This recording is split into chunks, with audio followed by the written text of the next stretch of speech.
الحمد لله نحمده ونستعينه ونستغفره ونؤمن به ونعوذ بالله من شرور أنفسنا ومن سيئات أعمالنا من يهده الله فلا مضل له ومن يضلله فلا هادي له وأشهد أن لا إله إلا الله وحده لا شريك له وأشهد أن محمدًا عبده ورسوله أما بعد فأعوذ بالله من الشيطان الرجيم بسم الله الرحمن الرحيم عقیدہ عذاب قبر اور مسلک پرستوں کی مغالطہ آرائیاں۔ عنوان روح، موضوع قرآن سے عود روح ثابت کرنا۔ Post number 9۔ اللہ تعالیٰ نے اپنی کتاب میں ایک قانون بتا دیا کہ مرنے والے کی روح اب قیامت سے پہلے اس جسم میں واپس نہیں آئے گی، اور یہ کہ مر جانے والا اب قیامت تک کے لیے مردہ ہے، اس میں زندگی کی رمق تک نہیں۔ لیکن فرقہ پرست قرآن و حدیث میں بیان کردہ استثنائی معاملات کو بنیاد بنا کر اس سے اپنا باطل عقیدہ ثابت کرنے کی کوشش کرتے ہیں، جبکہ خود ان کا عقیدہ ہے۔ قاری خریر اہل حدیث لکھتے ہیں، ہرگز نہیں، کیونکہ یہ استثنائی صورت ہے اور مخصوص ہے، اسے عموم پر منطبق نہیں کیا جا سکتا۔ جس طرح عام فارمولے سے جو مستثنی ہوا اسے باقی چیزوں پر قیاس نہیں کر سکتے۔ حوالہ پہلا زینہ، قاری خلیل اہل حدیث، صفحہ نمبر 53۔ لیکن حالات کی مجبوری کے تحت استثنائی معاملات کو بنیاد بنانے پر مجبور ہو جاتے ہیں۔ ذیل میں ہم وہ قرآنی آیات پیش کر رہے ہیں جسے یہ فرقہ پرست پیش کرتے ہیں۔ موسیٰ علیہ السلام کی قوم کے افراد کے لیے فرمایا گیا، اعوذ باللہ من الشیطان الرجیم، ثم بعثناکم من بعد موتکم لعلکم تشکرون، سورۃ البقرہ، آیت نمبر 56۔ ترجمہ: پھر تمہیں دوبارہ اٹھا دیا تمہاری موت کے بعد تاکہ تم شکر گزار بنو۔ موسیٰ علیہ السلام کی قوم سے گائے ذبح کرائی گئی۔ اس کے بعد فرمایا، وَإِذْ قَتَلْتُمْ نَفْسًا فَادَّارَأْتُمْ فِيهَا وَاللَّهُ مُخْرِجٌ مَا كُنْتُمْ تَكْتُمُونَ فَقُلْنَا اضْرِبُوهُ بِبَعْضِهَا كَذَلِكَ يُحْيِي اللَّهُ الْمَوْتَى وَيُرِيكُمْ آيَاتِهِ لَعَلَّكُمْ تَعْقِلُونَ، سورۃ البقرہ، آیات نمبر 72-73۔ ترجمہ: اور جب تم نے قتل کیا ایک شخص کو اور باہم جھگڑنے لگے تھے اس بارے میں، اور اللہ ظاہر کرنے والا تھا اس بات کو جو تم چھپا رہے تھے، لہٰذا ہم نے کہا ضرب لگاؤ مقتول کو اس گائے کے کسی ٹکڑے سے، دیکھو اسی طرح زندہ کرے گا اللہ مردوں کو، اور دکھاتا ہے وہ تم کو اپنی نشانیاں تاکہ تم سمجھو۔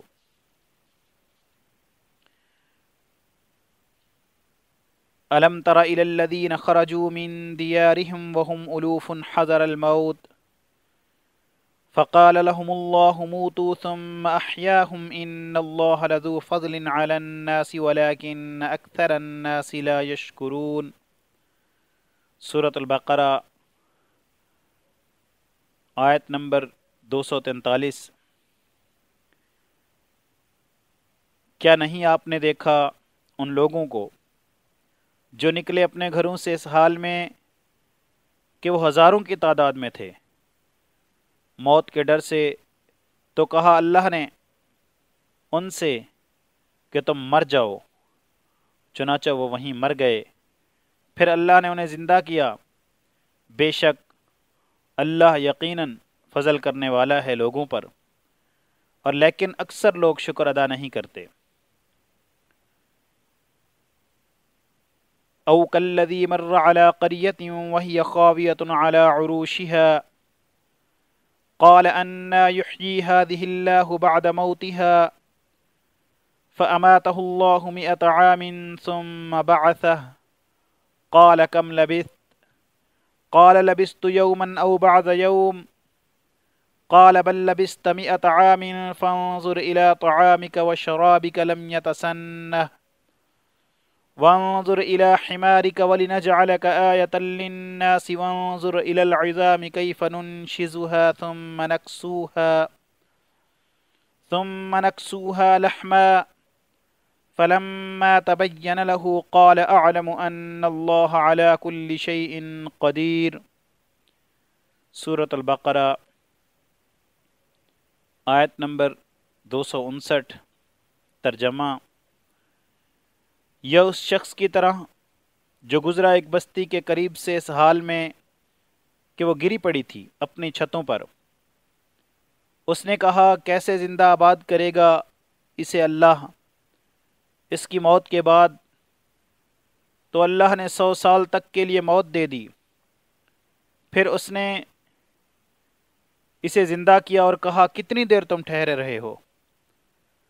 اس نے کہا میں ٹھہرا رہا ہوں 1 دن یا دن کا بعض حصہ۔ فرمایا بلکہ تم ٹھہرے رہے ہو 100 سال تک۔ پس دیکھ اپنے کھانے اور پینے کی طرف، وہ باسی نہیں ہوا، اور دیکھ اپنے گدھے کی طرف، اور یہ اس لیے کیا ہے تاکہ ہم بنائیں تجھے ایک نشانی لوگوں کے لیے، اور دیکھ گدھے کی ہڈیوں کی طرف کیسے ہم اسے جوڑتے ہیں، پھر کس طرح ہم چڑھاتے ہیں ان پر گوشت پوست۔ پس جب واضح ہو چکا اس پر تو کہا میں جانتا ہوں کہ بے شک اللہ ہر چیز پر قادر ہے۔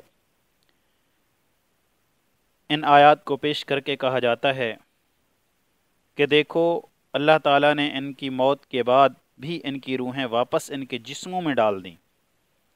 اسی طرح روح قبر میں لوٹا دی جاتی ہے۔ حقیقت یہ ہے کہ اللہ تعالیٰ نے روح کے بارے میں ایک قانون بیان فرمایا ہے۔ اعوذ باللہ من الشیطان الرجیم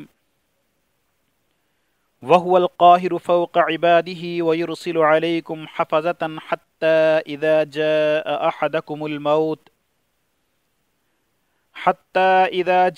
أَحَدَكُمُ الْمَوْتُ تَوَفَّتْهُ رُسُلُنَا وَهُمْ لَا يُفَرِّطُونَ ثُمَّ رُدُّوا إِلَى اللَّهِ مَوْلَاهُمُ الْحَقِّ أَلَا لَهُ الْحُكْمُ وَهُوَ أَسْرَعُ الْحَاسِبِينَ۔ سورۃ الانعام آیات نمبر 61-62۔ اور وہ اپنے بندوں پر غالب ہے اور تم پر نگہبان بھیجتا ہے، یہاں تک کہ جب تم میں سے کسی کی موت آتی ہے تو ہمارے بھیجے ہوئے فرشتے اس کی روح قبض کر لیتے ہیں، اور وہ کوئی کوتاہی نہیں کرتے۔ پھر تم پلٹائے جاتے ہو اللہ کی طرف جو تمہارا حقیقی مالک ہے۔ سن لو کہ حکم اسی کا ہے اور وہ بہت جلد حساب لینے والا ہے۔ اللہ یتوفی الانفس حین موتها والتی لم تمت فی منامها فیمسک التی قضى علیها الموت ویرسل الاخرى الى اجل مسمى ان فی ذلک لآیات لقوم یتفکرون۔ سورۃ الزمر آیت نمبر 42۔ ترجمہ: اللہ روحوں کو قبض کر لیتا ہے ان کی موت کے وقت، اور جن کی موت نہیں آتی ان کی سوتے وقت، پھر جس پر موت کا فیصلہ ہوتا ہے اس کی روح روک لیتا ہے اور دوسری ارواح کو چھوڑ دیتا ہے ایک مقررہ وقت تک کے لیے۔ اس میں نشانیاں ہیں ان لوگوں کے لیے جو غور و فکر کرتے ہیں۔ حتی اذا جاء احدهم الموت قال رب ارجعون لعلی اعمل صالحا فيما تركت كلا انها كلمة هو قائلها ومن ورائهم برزخ الى يوم يبعثون۔ سورۃ المؤمنون آیات نمبر 99 اور 100۔ یہاں تک کہ جب ان میں سے کسی کی موت آتی ہے تو کہتا ہے کہ اے میرے پروردگار مجھے واپس لوٹا دے تاکہ میں نیک عمل کروں اس میں جسے چھوڑ آیا ہوں۔ اللہ تعالیٰ فرماتا ہے ہرگز نہیں، یہ تو ایک بات ہے جو وہ کہہ رہا ہے، اور ان کے پیچھے برزخ حائل ہے قیامت کے دن تک۔ روح کے بارے میں اللہ تعالیٰ کا وضع کردہ قانون یہی ہے کہ موت کے وقت فرشتے روح قبض کر کے اللہ تعالیٰ کے پاس لے جاتے ہیں۔ اللہ تعالیٰ ان روحوں کو روک لیتا ہے اور دنیا اور ان روحوں کے درمیان ایک آڑ بنا دی جاتی ہے، جس کی وجہ سے فوت شدہ کی روحیں قیامت تک اب اس دنیا میں نہیں آ سکتی۔ لیکن اللہ تعالیٰ مالک ہے، وہ جو چاہے کر سکتا ہے، یعنی جو کام اللہ تعالیٰ خود اپنے وضع کردہ قانون سے ہٹ کر کرے تو وہ استثناء کہلائے گا، اور ہمارے لیے استثناء وہی ہے جو اللہ نے قرآن مجید یا حدیث صحیحہ کے ذریعے ہم تک پہنچا دیے۔ دیکھیں انسانوں کی پیدائش کے بارے میں فرمایا گیا اعوذ باللہ من الشیطان الرجیم یا ایہا الناس انا خلقناکم من ذکر وانثی، سورۃ الحجرات آیت نمبر 13۔ ترجمہ: اے لوگو، ہم نے تمہیں ایک مرد اور ایک عورت سے پیدا کیا۔ یہ قانون سارے انسانوں کے لیے بیان کیا گیا ہے اور کوئی استثناء نہیں، لیکن سورہ آل عمران کی آیت کے ذریعے ابو البشر آدم علیہ السلام کے لیے فرمایا خلقہ من تراب ثم قال له کن فیکون، سورہ آل عمران آیت نمبر 59۔ ہم نے اسے مٹی سے بنایا، پھر اسے حکم دیا کہ ہو جا تو وہ ہو گیا۔ قرآن کے اس بیان نے واضح کر دیا کہ آدم علیہ السلام کی پیدائش قانون عام سے ہٹ کر ہے، یعنی یہ ایک استثنائی معاملہ ہے۔ اسی طرح عیسیٰ علیہ السلام کی پیدائش کے ذکر کے لیے یہ نہیں فرمایا گیا کہ ہم نے اسے قانون عام سے ہٹ کر پیدا فرمایا ہے، بلکہ اللہ کا بیان ہی اس معاملے کو قانون عام سے مستثنیٰ قرار دے رہا ہے۔ اذ قالت الملائکۃ یا مریم ان اللہ یبشرک بکلمۃ منہ اسمہ المسیح عیسی بن مریم وجیہا فی الدنیا والآخرۃ ومن المقربین وَيُكَلِّمُ النَّاسَ فِي الْمَهْدِ وَكَهْلًا وَمِنَ الصَّالِحِينَ قَالَتْ رَبِّ أَنَّى يَكُونُ لِي وَلَدٌ وَلَمْ يَمْسَسْنِي بَشَرٌ قَالَ كَذَلِكَ اللَّهُ يَخْلُقُ مَا يَشَاءُ إِذَا قَضَى أَمْرًا فَإِنَّمَا يَقُولُ لَهُ كُن فَيَكُونُ، سورہ آل عمران آیات نمبر 45 تا 47۔ ترجمہ: اور جب فرشتوں نے کہا اے مریم، بے شک اللہ تم کو اپنی طرف سے ایک کلمے کی بشارت دیتا ہے، اس کا نام عیسیٰ ابن مریم ہے، دنیا اور آخرت میں وہ عزت دار ہے اور نیکوکاروں میں سے ہے۔ مریم نے عرض کیا اے رب، میرا بچہ کیوں کر ہوگا؟ مجھے تو کسی بشر نے چھوا تک نہیں۔ فرمایا اس طرح اللہ جو چاہتا ہے پیدا کرتا ہے۔ جب وہ کسی کام کے کرنے کا ارادہ کر لیتا ہے تو اس سے صرف اتنا کہتا ہے ہو جا، پس وہ ہو جاتا ہے۔ معلوم ہوا کہ اللہ جو کرنا چاہے صرف اسے حکم دیتا ہے تو وہ کام ہو جاتا ہے، اس کے لیے کسی قانون کی کوئی اہمیت نہیں۔ اسی طرح اللہ تعالیٰ نے جس کی چاہا مرنے کے بعد بھی روح لوٹا دی، گویا یہ معاملات اس قانون سے مستثنیٰ تھے، لہٰذا ان استثنائی معاملات کو قانون نہیں سمجھا جا سکتا، جیسا کہ ان فرقہ پرستوں نے اپنے باطل عقیدے کے اسبات میں انہیں پیش کرنا شروع کر دیا۔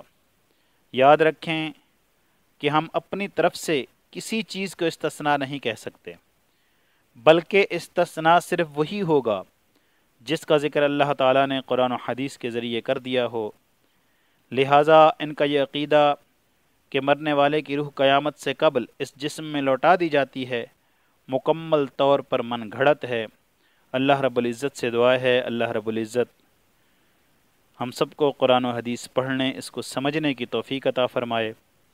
یہ جاری ہے، انشاءاللہ اس کی وضاحت اگلی پوسٹ میں آئے گی۔